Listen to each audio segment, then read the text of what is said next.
petite bâtisse que vous voyez derrière moi, c'est un petit préau en bord de rivière, la rivière du Thioux. Et dedans se trouve un vieux lavoir, un endroit où j'aime me poser pour méditer, regarder l'eau couler et laisser aller toutes mes pensées. Ce matin, en y passant, il y avait quelqu'un d'allongé avec un drap blanc dessus et une corde accrochée à la poutre. Est-ce que c'est un désespéré, un de plus, un oublié, un invisible que tout le monde oubliera dès demain? Ou est-ce que c'est quelqu'un qu'on a aidé? Quand j'ai des insomnies, pour essayer de trouver le sommeil, je vais un petit peu marcher. Ça peut être à minuit, 1h, 2h, 3h du matin. Je marche un petit peu, voire même des fois je cours. Et il m'arrive souvent de passer la nuit, devant ce truc, devant ce lavoir. Des fois je me dis allez, je vais me reposer, je vais me poser un petit peu là. Il fait tout sombre à l'intérieur. Et puis dès qu'on y rentre, il y a quelques marches à descendre, c'est une passe, c'est au bord de rivière. Dès qu'on y rentre, on voit des petits bouts rouges de cigarettes, des chuchotements. Des fois ça se dispute, ça se bagarre. Le lendemain matin on retrouve, rien de grave, des cigarettes décortiquées, des bouteilles cassées, quelques ordures et puis parfois des pipes confectionnées avec une bouteille en plastique et des pipes à crack. Quand ça gueule un petit peu trop fort, des fois je jette un œil, je dis oh les gars, si vous êtes dans une impasse, si vous voulez vous faire accueillir par la police, il n'y a rien de tel quand tu vas foutre le bordel. Ici, il n'y a pas des caïds comme à Marseille qui vont venir sur moi. Qu'est-ce que t'as, wesh? T'as un problème? C'est quoi ton problème? Et me filer un coup de couteau. Ici, ils adoptent de suite un langage assez agréable. Oui, monsieur, excusez-nous, on va faire attention. Et ça se calme. Ici, il n'y a pas vraiment de danger. Même à 2h du matin, ça peut arriver, mais il n'y a pas de danger. Juste là, vous avez un écoquartier avec des petites passerelles qui traversent la rivière, pas très loin de ce lavoir. Et c'est interdit la circulation. Au tout début, quand cette résidence a été terminée de construire, elle est très récente, il y a un parking souterrain qui alimente tous les immeubles. Et on voyait souvent des petits jeunes, on ne sait pas comment ils s'introduisaient, mais des petits jeunes traînés soit dans le parking souterrain pour fumer des pétards, pour squatter, rien de mal. Et puis on avait décidé, pour la sécurité de tout le monde, des habitants, de donner les clés du parking souterrain à la BAC, qui venait rendre visite et des fois sortaient même de leur véhicule pour visiter les couloirs d'immeubles. Mon couloir en rez-de-chaussée, il y a 2 bancs en béton ciré. C'est très joli, ça fait un petit peu hall de gare, on peut s'y poser, discuter entre voisins, on y fait parfois des réunions. Et la nuit, à 2h du matin, eh bien, je me retrouvais face à des jeunes qui se roulaient des pétards dans mon couloir et qui crachaient par terre, qui cassaient des bouteilles, ça commençait à faire un petit peu zone. Donc réveillé par le bruit, en caleçon, je leur courais après et ils détalaient. À plusieurs reprises, j'ai appelé à la police en disant je les ai fait partir, mais il serait bien que vous repreniez les patrouilles pédestres. Parce qu'il y a une partie de la résidence pour accéder au parking souterrain où on peut aller en véhicule. Et quand je les croise à 1h, 2h, 3h du matin, ils font le petit tour du petit parking qui est juste devant les parkings souterrains, mais ils sortent plus de leur véhicule. La patrouille pédestre, c'est quelque chose qui fait peut-être un petit peu mal aux jambes, et c'est vrai qu'en Haute-Savoie, il fait un petit peu frais. Mais les gars, vous êtes des sportifs, vous avez des jolies petites jambes, et le froid, ça fait du bien pour la santé. Il serait bien qu'on sorte un petit peu des véhicules, et qu'on aille inspecter tout ce qui se passe dans la résidence. Il se passe des choses des fois. Si moi je les vois, vous pouvez aussi les voir. Il serait bien que de temps en temps, il y ait des patrouilles pédestres qui se refassent comme vous le faisiez au début de la construction. 6 ans après, Ça devient pratiquement une zone de non-droit le truc. Je croise souvent des petits jeunes. Ça casse, ça part en courant dès qu'ils me voient. On attend qu'il y ait un drame pour se remettre en question. J'avais jamais réussi à comprendre que moi je peux voir des trucs et que la police n'est pas capable de les voir. Quand il y a quelque temps de ça, il y a 8 ans de ça, j'habitais pas très loin de l'avenue de Cran-Gevrier. Et il y avait un restaurant qui s'appelait Les Balkans, je crois, où ils faisaient des spécialités du Balkan.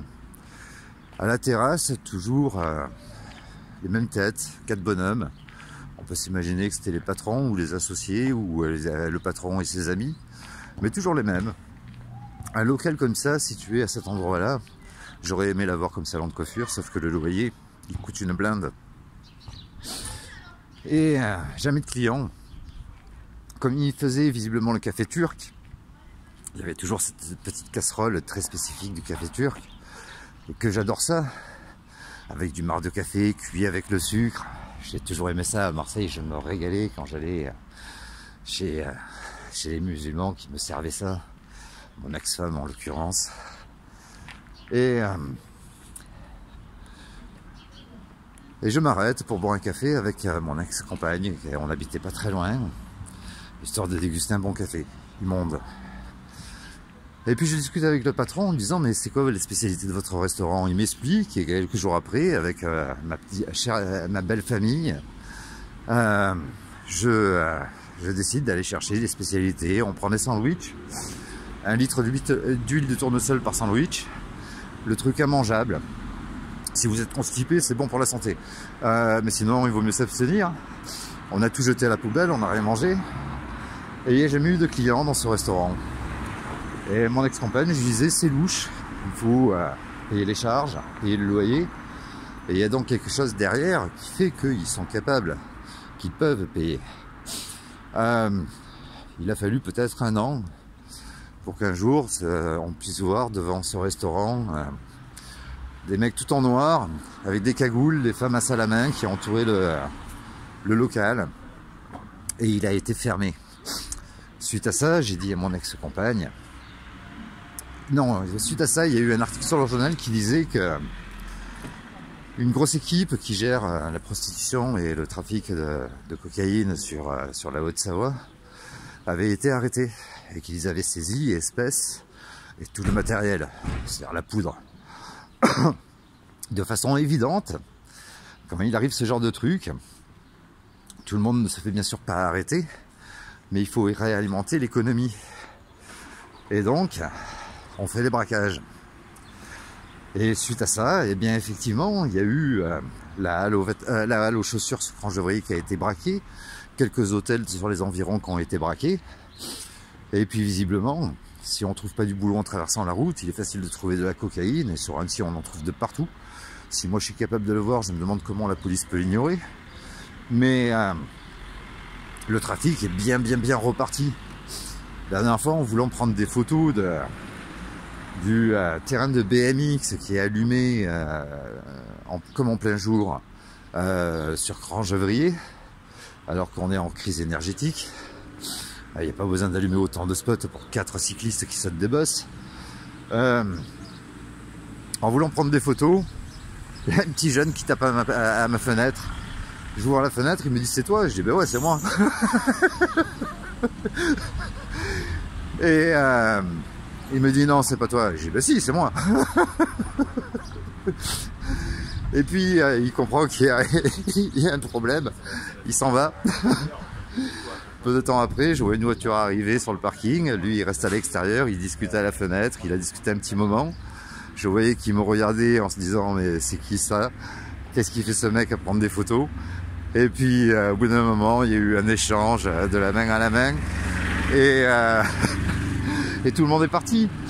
Comment moi je fais pour voir ça et les autres ne le voyaient pas? Comment ça se fait qu'il peut exister des trafics à ciel ouvert que tout le monde voit? Si moi je le vois, tout le monde le voit, sauf la police et la justice. Par contre, un père de famille qui a rien à se reprocher. Et j'y ai eu droit, hein, perquisition à domicile, ils m'ont retourné l'appartement, le garage, la voiture, pour un simple fantasme. Un simple fantasme qui a été inventé par des gens et qui fait que ça a provoqué une situation où j'ai failli être fiché S. Alors que chez moi il y a juste des casseroles, des cuillères à soupe, des fourchettes, des poêles. C'est les seules armes que je possède. Ils m'ont retourné la maison et j'ai fait de la garde à vue. Là pour ça, il y a les capacités et les forces de l'ordre qui sont là. Annecy, c'était une ville où il se passait rien avant. Aujourd'hui, un jour, je suis allé chercher, il y a longtemps de ça, il y a 2 ans, des cigarettes sur, l'année dernière, sur l'avenue de Genève. Je me suis arrêté sur la route, il y avait des barrières Vauban qui volaient au-dessus de la route, il y avait une bagarre générale devant le tabac qui est ouvert le dimanche. De la violence on en voit de partout et il y a de plus en plus de gens... je fais pas de discrimination, mais des gens louches qui traînent la nuit, qui regardent, surtout dans la résidence où j'habite. Mais la police, elle est pas là. Elle est pas là. Par contre, moi, si je décide de faire une vidéo comme celle que je fais, je risque d'avoir une convocation et peut-être faire de la garde à vue. J'arrive plus à comprendre ce monde. Il y a un truc que je comprends pas. On est en crise énergétique. Il y a un terrain de BMX qui est allumé jusqu'à 20 h du soir. Pour 4 cyclistes qui sautent des bosses, on peut éteindre un projecteur sur 2. C'est sur le compte du citoyen. On a un écoquartier qui devrait être super calme, c'est écrit sur le papier, un lieu de calme, de repos, etc. etc. Où au-dessus il y a un aérodrome qui s'amuse à faire autoroute aérienne. Et tout le dimanche, pendant que vous êtes en train de vous reposer, à boire un café sur votre terrasse, à prendre un petit peu le soleil, vous entendez les ouan, ouan, ouan, ouan. Il y a des budgets qui sont attribués pour faire de véritables autoroutes pour vélo, tout autour du lac, etc. C'est juste magnifique, j'adore faire du vélo, c'est très agréable. Par contre, ça fait 6 ans, 7 ans que je demande à la mairie d'Annecy de faire un parc pour les enfants handicapés, pour qu'ils puissent, ça existe sur Vannes en France, ça existe dans le monde entier, mais en France, on en a qu'un, c'est sur Vannes. Un parc pour enfants handicapés avec des balançoires, des tourniquets où on peut monter avec un fauteuil roulant pour que les enfants s'amusent. Mais seulement, ce sont là aussi des invisibles, des oubliés de notre société. Tout le monde s'en fout. Par contre, les vélos, oui, tout le monde va applaudir et c'est sûr qu'on va voter pour... c'est des gens qui votent. Mais les handicapés, eux, non, ils votent pas. Et surtout pas les enfants. Donc quelque part, on s'en cague des enfants handicapés. Donc voilà, je vais continuer à militer, à dénoncer. Je veux un parc pour enfants handicapés sur Annecy. Ça fait 7 ans qu'on me le promet. Je veux que les enfants handicapés puissent avoir de quoi s'amuser. Si eux sont des oubliés, ils sont des invisibles, je suis leur voix. Et je vais continuer à dénoncer, à aller à la mairie. Et je vais vous harceler. Je vais vous harceler. La politique, moi, ça commence à me saouler. Je veux de l'humanité. Et il serait temps qu'on pense à tous ces invisibles, ces oubliés, les aveugles, les handicapés, les gens déprimés qui se suicident, tous ceux qu'on oublie et dont on se moque éperdument, on passe devant, on leur dit même pas bonjour. Ces gens-là méritent d'exister aussi et ils font partie de notre société. On n'a pas à les ignorer. Je veux un parc pour handicapés sur Annecy. Et je veux qu'il y ait une sécurité dans les écoquartiers et je veux que la police sorte des voitures pour faire des patrouilles pédestres. Vous êtes habillés tout en noir, les gars. Vous risquez rien, vous avez une arme et vous n'êtes pas visible ou très peu visible dans la nuit. Si moi j'arrive à voir certaines choses, vous êtes capable de les voir aussi, il suffit d'ouvrir les yeux. Alors je veux bien qu'il y ait enquête, hein, mais pour chasser la petite délinquance qui met en danger la population, les gens comme moi qui à 2 h du matin, il n'y a pas de couvre-feu, hein, j'ai le droit, en tant que citoyen libre, j'ai le droit de me promener à 2 h du matin si j'ai envie, mais me promener en toute sécurité. Et un écoquartier où il n'y a pas de circulation, etc., ça peut devenir vite une zone de non-droit. Il n'est pas normal que moi je prenne le risque de courir en caleçon dans les couloirs pour faire fuir des petits jeunes qui foutent le bordel et que je risque un coup de couteau. C'est à vous d'assurer la sécurité du citoyen. Et quand bien même un jour ils ripostent et que je fais mal à l'un d'entre eux par accident parce que j'ai voulu me défendre, réflexe reptilien, eh bien c'est moi qui risque d'être mis en justice. Il y a un moment où il va falloir rétablir un petit peu cette sécurité. Il y a un moment où il va falloir penser aux citoyens. Il y a un moment où ça suffit.